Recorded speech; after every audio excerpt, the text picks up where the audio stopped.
Right. Have you been to Essence Fest? I have not yet, man. What? We did You're not missing practice out. that. You missing yeah, out, not man. practice Sir, the women's is there. No, I I'm said, just trust playing. me, trust me. She ain't playing. Trust me. She not Like, playing. we is Trust me, here. I know, and I'm always booked. It's always something that I'm Well, I'm always gonna need somewhere. you to free up your schedule, sir. Free up your schedule for Hey, love. look, You already I- got the baby shower shirt. I know. I probably can get there next year, and then we having a baby. All right, You know. we'll work. We're back, Freddie B. Yes, we back, and I'm back with my baby shower shirt. I love this baby shower Yeah, shirt. I'm trying to manifest some kids, man. I'm trying to knock somebody's young daughter up. Too much. All right, let's get into the show. To be clear, I'm your host, Dawn Montgomery. It's your main man's FreddieBTV. And today we're joined by the brilliant filmmaker behind The Best Man, Girls Trip, and Space Jam: A New Legacy. And now he's flipping the page with the Best Man book trilogy. I'm excited about that. I love Yes. reading. We got one of the preeminent directors of our time, man, which, a lot of people don't really understand. He got some movies in the clip. You know what I mean? Listen. He's a filmmaker, and I think people sleep on him a little bit. They do, but they're going to wake up today. Yes. Please welcome Malcolm Dubois. Thank you for having me. Oh, we're excited to have you. We do this thing called temperature check. Okay. We really, really ask you, just how are you feeling these days? Well, I'll say it in a couple of ways. Like, I'm very excited to be, launching my first book. I'm also cutting my next movie. Booked Summer's and busy. here, and we've got booked and busy. We got our bourbon that's happening. So that's great. But I look around the country, and it's just like it's a very scary time. Yeah. It's a very scary time. So I'm a little uneasy about that. And I don't like just being in a bubble. It's really it's scary out there. Right. Well, thank you for sharing it. How Yeah, you for feeling, sure. Freddie? I'm feeling good, man. I'm feeling good. Being busy kind of takes your mind off things. Because like sometimes when you're working and you come up for air and you like all these things are Back to happening. But you start thinking like me. I start thinking of like dual citizenship. Start taking it more serious. Like how do I get another passport? I mean, and in this book, someone's in a whole nother country. That's right. Right? That's right. So we'll get into that later. We'll get into that later. But for sure. Well, this next topic kind of reminds me of that movie. Trying to share one persona for another persona, thinking people ain't gonna notice.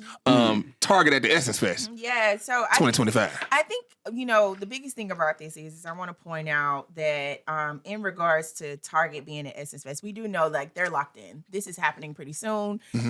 So it's like to pull a whole activation, that's like a breach of contract in a sense, So Essence would have to pay out a lot of money in order to handle something like that. So first and foremost, let's be clear about that. To be clear. But I think it's important to kind of just highlight one of the things that just in the Black community, especially dealing with me being in the Black press, Black newspapers, Black media, all the things. The NNPA has been very heavy in leading the Target, along with the 4 women out of Minneapolis, as well as Reverend Dr. Jamal Bryant. Let me be clear of his name as well. But I think the biggest thing from all of this that we wanted to just highlight real quickly is not only, did Target scale back on DEI and all of the things, but I think it was important for a Black woman to come out, and her name is Nikki Porcher from Black Woman, where she said, even if they have to be in the room with us, we do not have to support them. We can support other businesses. We can talk to all of the other Black-owned businesses that will be within the spaces, but you don't have to be in line, because usually Target is the person who has the lines because they have the dopest bags. I ain't even gonna hold you. They have the dopest bags, and the products be full-size products. They don't be giving you no samples. They be giving you some real stuff. That's that Mississippi coming out right there. So to be clear, you don't have to be in line for that. But I think it just brings up a broader conversation around supporting Black businesses. How do you feel about something like that in general? Not necessarily about this with Target and Essence, but just supporting Black businesses. Number one, support Black businesses, period. There you go. This what this shows, what this country is showing us is like whatever for y'all. Yeah. But we have tremendous economic power. Yes. And we should be supporting ourselves and building our own brands up. And like you said, if Target is there, great. But you said you don't have to participate. I'm sure people will. They definitely will. I mean, there's some people and Target who are wants still us supporting Target, back, right? Yes. They want us back but how badly do they want us back? Yeah. You know, and so, you know, don't make it easy for them, is what I would say. And, you know, like, hey, it like you said, you know, the bottom line is let's support Black business, Yes, period. correct. Have you been to Essence Fest?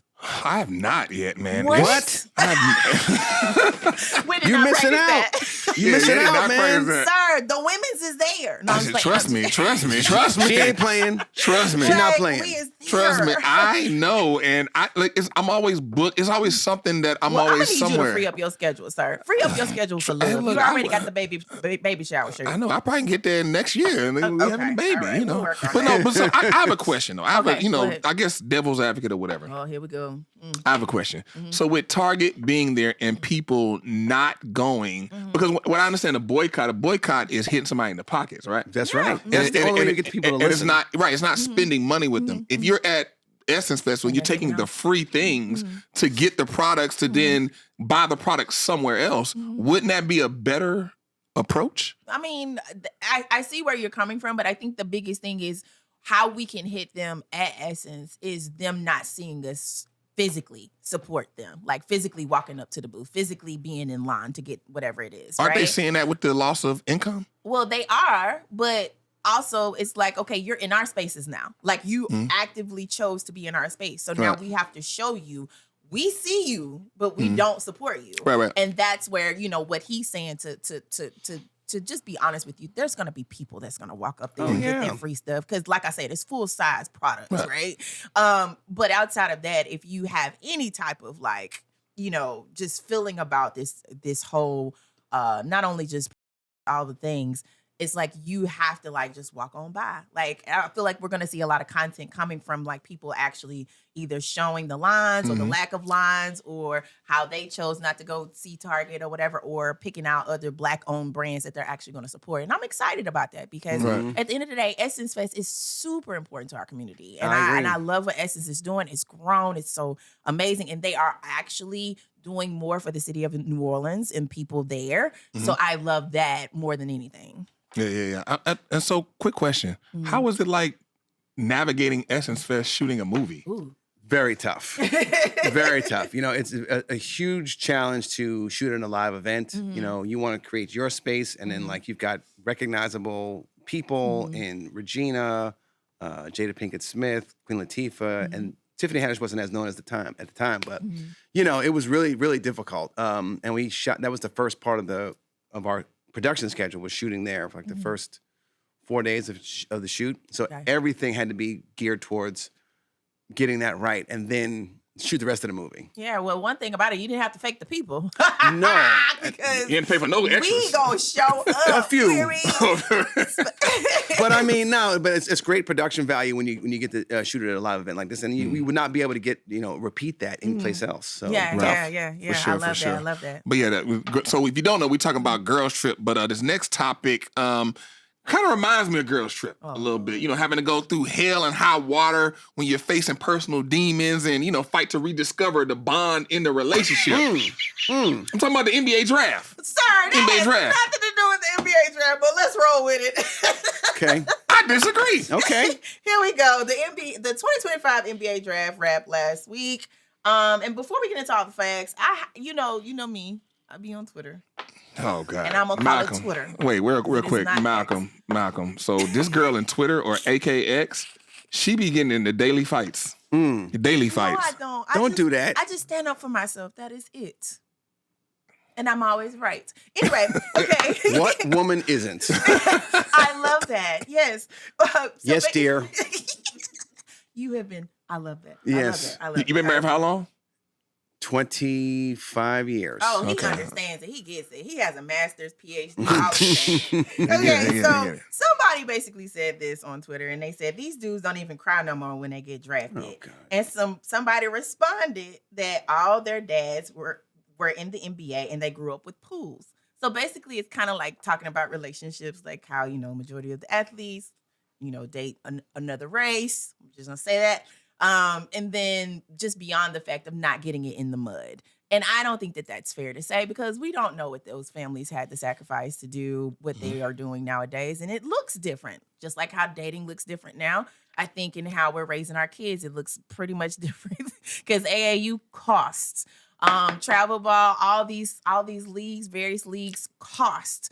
Public school, I ain't even gonna hold you. Because moving my kid from Montessori school to public school, I started seeing them fees. I said, now, wait a minute. I'm finna have a lemonade stand or something. And you know I'm going to get the money. Like, let's just figure this out. But to be clear, I need people to understand that everybody's struggle is not going to be the same. Right. And I think it's okay. I think that's an okay thing. It just looks different. What do you think about that? I mean, I can kind of understand what they're saying to come from a different angle. Yeah, like back in the day, these boys was coming from the hood and they had to get to it, and they wasn't in the AAU, and so now these boys they been in the NBA damn near. They dad was with their dad at this stuff. You know what I mean? It's just like you know, you was on set with Spike, or if your child wanted to be a filmmaker, he gonna be on set with you. He gonna come up. He gonna be around Morris. He gonna be around these people. He gonna know the whole lifestyle. But I feel like there's gonna be different tiers, right? Yeah. There's gonna be different struggles. Like, and there's other things that these kids have probably had to navigate, because also being the child of an NBA player or someone who was known in college ball or what have you,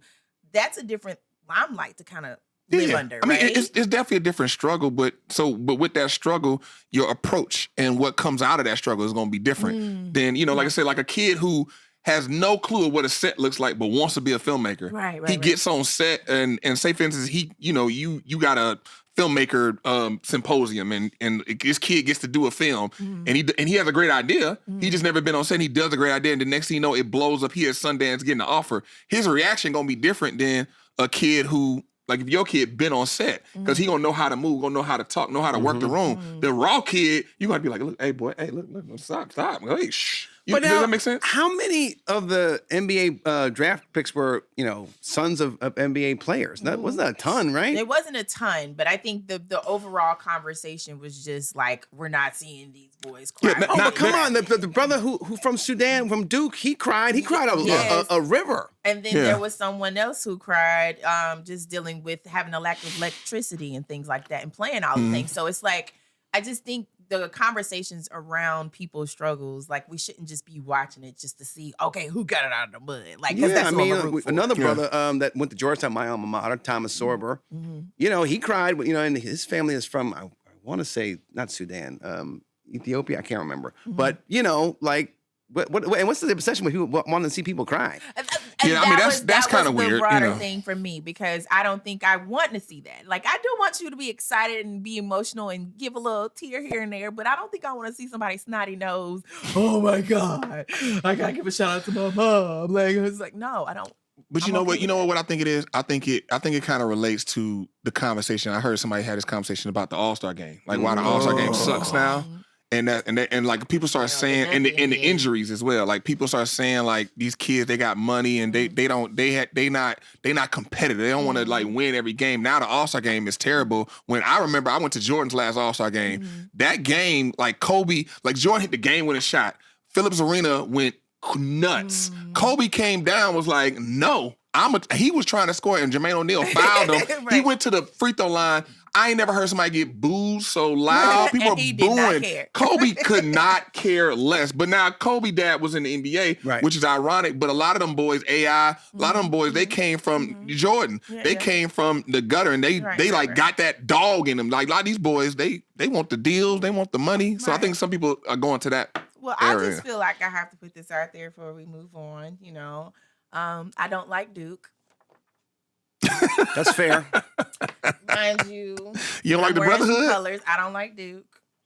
Okay. And I think, quiet as it's kept, I think their starting five might have got drafted, if I'm not mistaken. Correct? No, you're not mistaken. The starting five got. Y'all. I think Florida's starting five got drafted too. But you know, but this all reminds me of Here we go. your new book, The Best Man. I don't. And you know, the movie, of course. You know, because you know, you got all these boys, they coming together, and then you know, like, you know, are they gonna be the best man on their team? You see, you like I did that? Yeah. And you know, but also you want to be the best man for yourself. Yeah, so therapy is key here. You know, your movies often highlight the vulnerabilities of Black men alongside their strengths.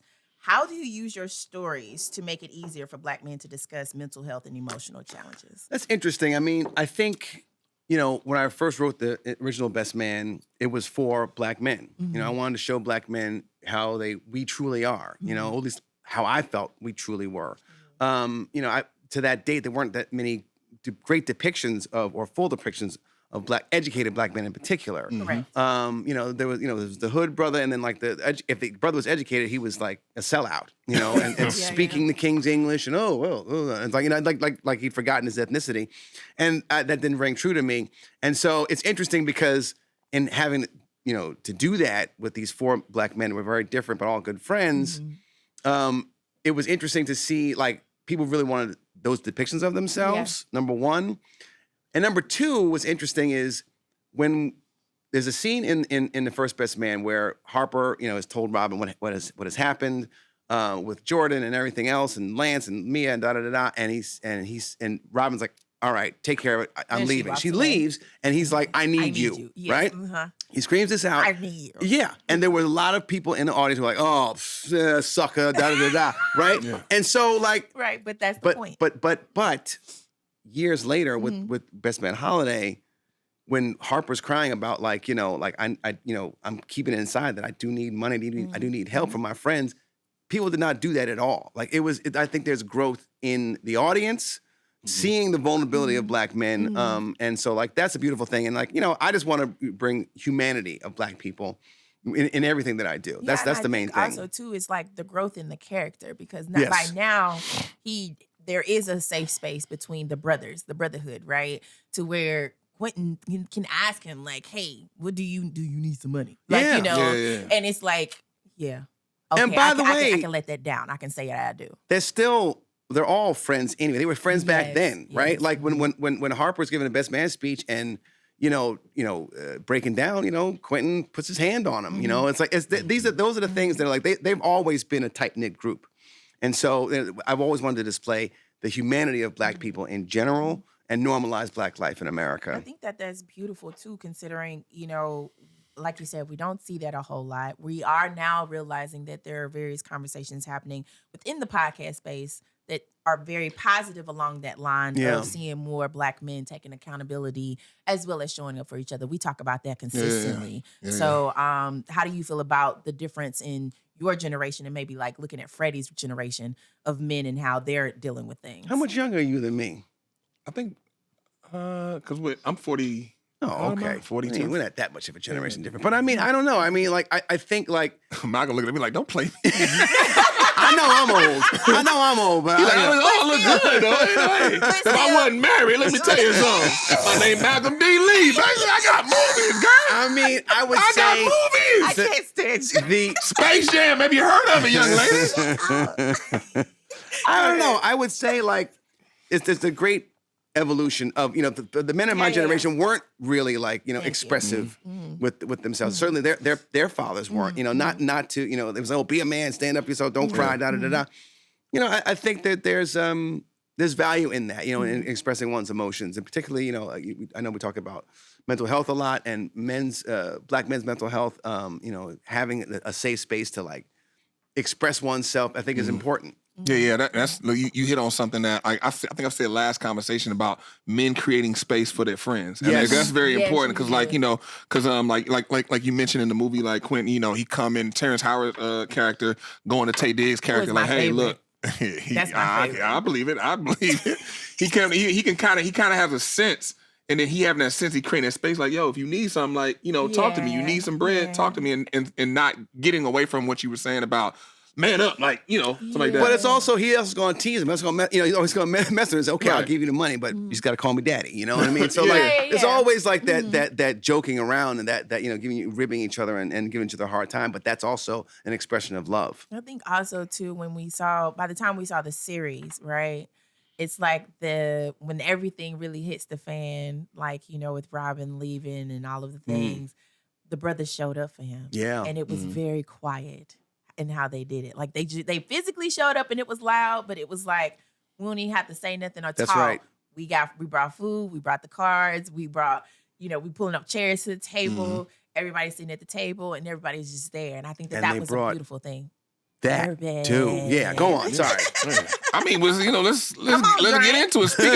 Speaking of, we got, you see at the table, we got the drink, we got some potion, and we got the book. So let's get into the book and the potion. The books and the bourbon. Yeah, books and bourbon. Yes. So after giving us 2 incredible films in a streaming series, you're now taking the Best Man saga to a new medium, a book trilogy, which means it's going to be more than one book. That's correct. Like, let's to be clear, like let y'all know it's going to be more than one book. Yeah. But starting with Unfinished Business, which I think is just super dope, because if you know the movie and the story, you get it.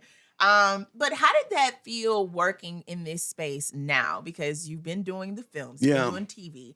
Now it's a book. Because you were working with another author as well, correct? Yeah, that's correct. So, the kind of the impetus behind the book was I have always loved the written word, and I fantasized about writing a novel. Oh, wow. And I said, what if I took, these characters that have backstory already, that are well established, correct, and do it in a novel form? And here's my opportunity to do that. And I wanted to enlist a partner in Jane Allen, who's has her own book series with Black Girls Must Die series, and she's a great writer. And I wanted this book to be literary, and I wanted to be using words. I didn't want to be like, okay, we're just going to use this so we can make a movie or a television show. That wasn't the purpose of it. Is to write a book.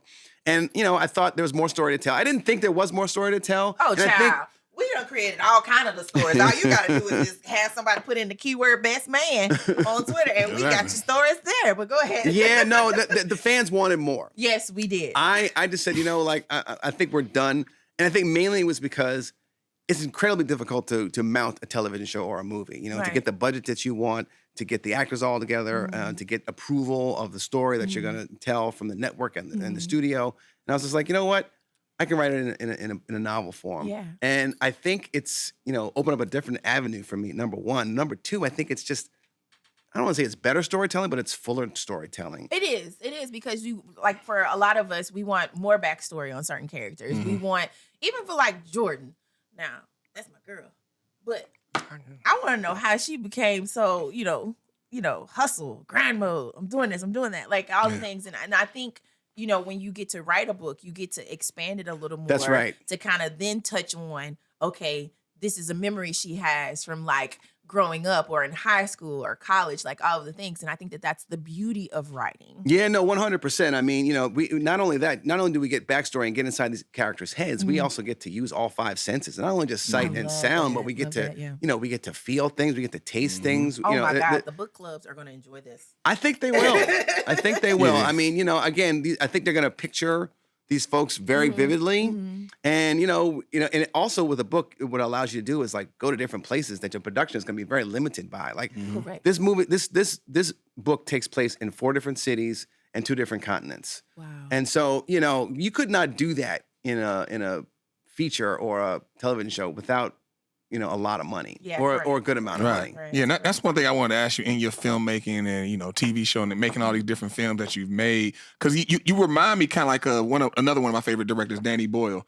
But Danny Boyle makes more serious, not more serious fare, not comedic fare. Yeah. But you're kind of like that in the comedic world. You make all these different films, but it's just connected by you, which would make you very versatile. Right. But when you're making films, how do you balance the budget? Because you got to make money, and the money got to make sense, but then also balancing the story because, like a film like Belly. People love Belly, but the famous story with Hype is he ran out of money. Yeah. And that's why the movie gets so disjointed because production was just packing up. And all right, so kind of talk about your stories, but then also the money aspect of it. Well, because I came from the Spike Lee camp, right? I saw that, how movies got made. And the most important thing that you do in a movie is make your day, right?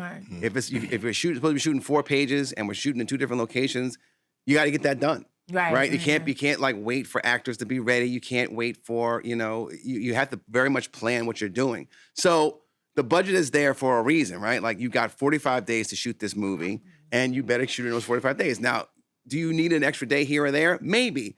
But if things are going well, the studio will be like, okay, we'll give you some, but we love what we're seeing. Gotcha. So I've always been very responsible about, making the day and also making the budget that needs to happen. And sometimes, you have to play with the studio a little bit. Say like, okay, like you're gonna give me 38 days, but I need 40. Right. And so you just do things that you try to get things as best as you can. Then you say, okay, like, we need to finish this. So why don't you just give us the extra days? Or you go into the editing room and you put together the movie and you demonstrate that if we had this scene, this would make much more sense. Gotcha. So you do reshoots.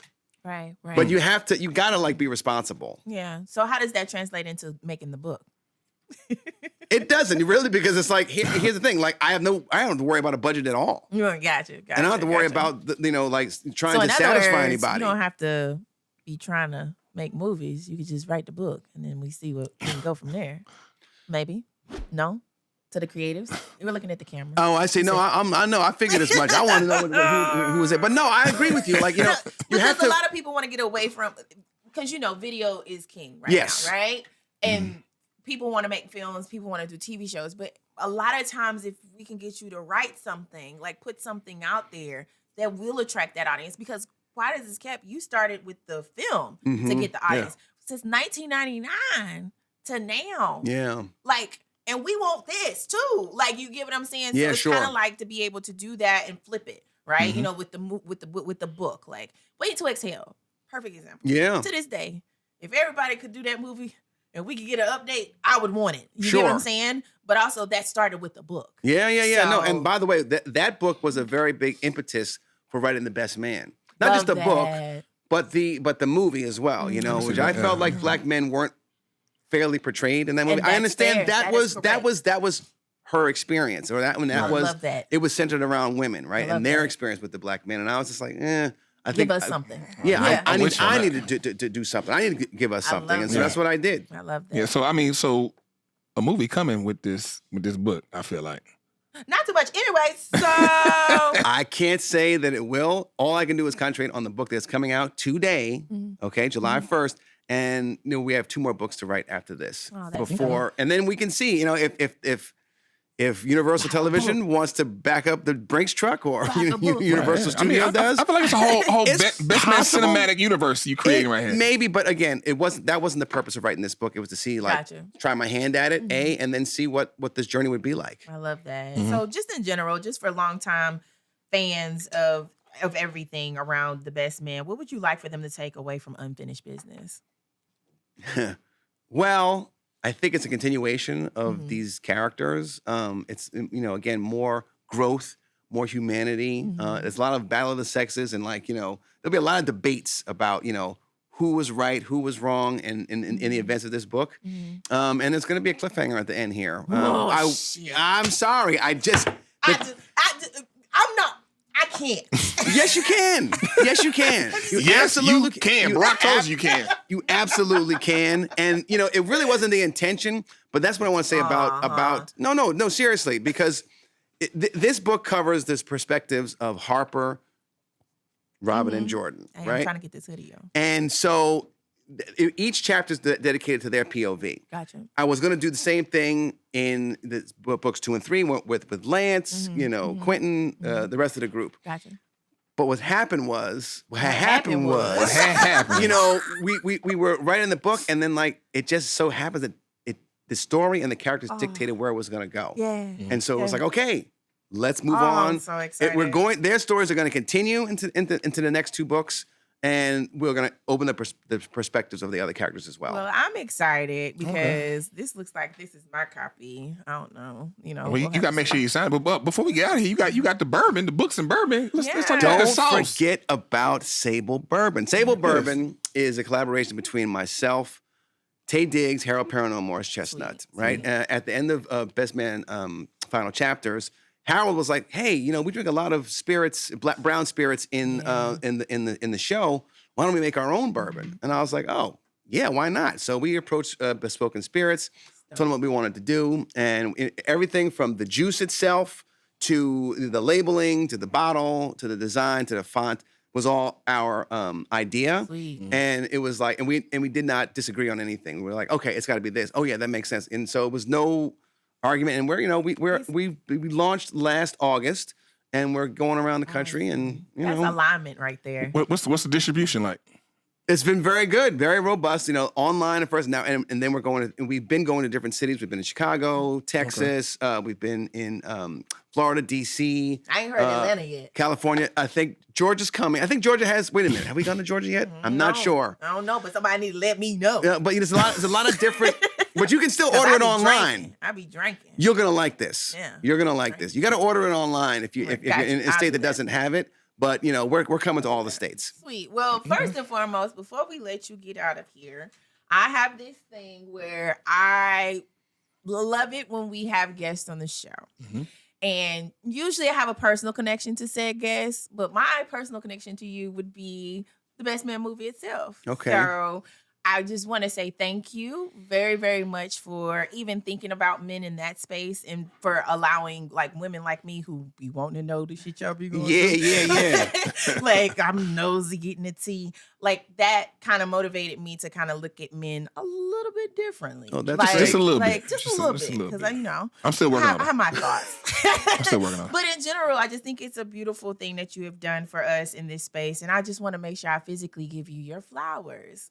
And thank you. There's actually flowers coming. Actual flowers. Hey, yeah. Thank you so much. That's very nice. And I have a personal note. Oh, wow. How about that? Yes. So just thank you for, joining us and being on the show and just sharing this day with us. Like you could have been anywhere. You could have been anywhere with anybody. But you are with us. And yes. I love you for that. Oh, thank you very much. Shout out to your wife. Yeah. Shit, I'm bringing these home, babe. Yes. I love the reaction when men get flowers, because when we get flowers, they'd be like, yeah, no, I'm the same way. I'm like, what's happening? What am I gonna do with these? But I appreciate it. No, and I appreciate that what you said about, your being able to see black men differently. And I'm glad that you're not the only person that does that, right? Because I think it does give us insight when everybody wants to see themselves, reflected back on screen, right? And I think, Best Man is a great example of, displaying black men's humanity. Correct. So, that's what I wanted to do. It's a beautiful thing. So again, just thank you for sharing your big day with us. And we look forward to seeing how everybody enjoys this book. New York Times bestseller. That's what we want. Yes, That's what we want. Already put it out there. And just as importantly, I want black men to read this book. I know the women will dive in, but brothers, we definitely I wrote this. We implore you for them, right? I wrote it for us. And and by the way, there's gonna be a lot of debates about this book from the women. They're gonna say, "Wow, blah, blah, blah," and the brothers got to be able to come back and say, "This is why he made this choice. Why he did that. This is why he does this." Lead the conversation, men. We yes, need you. yes, lead the conversation. Absolutely. So to be clear, I'm gonna need y'all to like, comment, and subscribe, and thank him for being here today. yes. I'm definitely gonna pick up my copy of Unfinished Business so I can lead these conversations like I do with the women folks. But we gonna catch y'all next Tuesday right here on To Be Clear. Shout out my man Malcolm D. Lee for joining us, and we'll holler at you. Thank you so much.